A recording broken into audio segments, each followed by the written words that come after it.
Histoire d'Agathe. J'ai encore des problèmes de connexion, ça marche pas. Bref, je recommence. Salut à tous, une petite histoire d'Agathe. Alors, aujourd'hui, de quoi je vais vous parler? Eh bien, Agathe et sa fille Léa sont chez l'ophtalmo. Et vous allez voir que j'ouvre toujours des espaces de dialogue, quelles que soient les croyances des autres. Est-ce que ces croyances me sont imposées? Est-ce qu'on peut les modifier pour qu'elles me soient utiles et justes pour moi, ici et maintenant? L'ophtalmo fait les analyses d'yeux de ma fille et il se trouve qu'elle est myope. Alors c'est léger, c'est moins 1,50 sur un œil et moins 0,50 sur l'autre. Et là, je ne sais pas comment ça arrive. Et l'ophtalmo, Léa lui dit qu'il faut que je porte mes lunettes tout le temps. Et là, l'ophtalmo lui dit oui.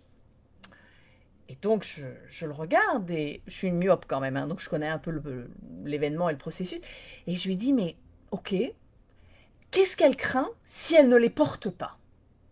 Et là, je vois l'ophtalmo, vous savez, c'est l'onde. L'onde qui le parcourt, c'est-à-dire on ouvre le champ des possibles. Et là, il me répond, rien. D'accord, monsieur. Donc, ma fille est myope légèrement et vous me dites qu'elle doit porter ses lunettes tout le temps. Mais en fait, on pourrait peut-être lui laisser la liberté du choix, parce que ça fait quand même 2 ans qu'elle est myope comme ça et qu'elle les porte qu'en cours. Et là, il me répond, ah mais c'est quand même dommage, parce que si elle les portait, elle serait à 10 sur 10.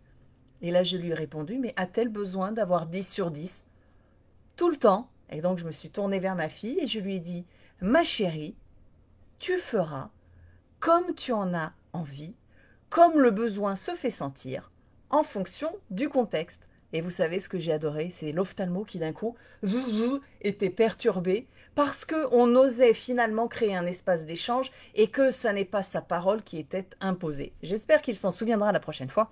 Et à la question, quand la personne lui dira est-ce que je dois les porter tout le temps, j'espère qu'il lui répondra eh bien c'est votre choix, c'est à vous de voir, ça peut être confortable ou moins, mais vous verrez à l'usage. Voilà, donc vraiment, n'hésitez pas à faire reformuler les gens. Quand une information sort de la bouche de quelqu'un, c'est une information qui a été transformée par lui selon ses croyances. Donc, quelles sont les vôtres? Et surtout, comment vous pouvez les adapter. Et quand vous remettez la personne dans un espace d'échange comme ça a été le cas, eh bien finalement, on peut communiquer ensemble et on peut trouver vraiment l'information utile et juste pour moi ici maintenant, c'est-à-dire exactement selon ce dont j'ai besoin et surtout rendre la liberté du choix à l'autre, c'est-à-dire aussi lui confier la gestion de sa propre responsabilité puisqu'il peut répondre. Voilà pour ma petite vidéo des petites histoires d'Agathe. Je vous invite à faire de même. Alors évidemment, évitez quand même de brusquer les gens. C'est vraiment quand vous lui dites « Ah, et qu'est-ce que ça risque qu'elle ne les porte pas ?» C'est vraiment avec ce côté ingénu, naïf, de façon à ce que n'importe quelle réponse puisse arriver, puisque après tout, il aurait pu me répondre aussi, ça va fatiguer les yeux et la myopie risque de s'aggraver. Mais bon, en 2 ans, elle ne s'était pas aggravée, alors c'est une réponse qu'il ne pouvait pas m'apporter. Bref, amusez-vous. Ciao, ciao.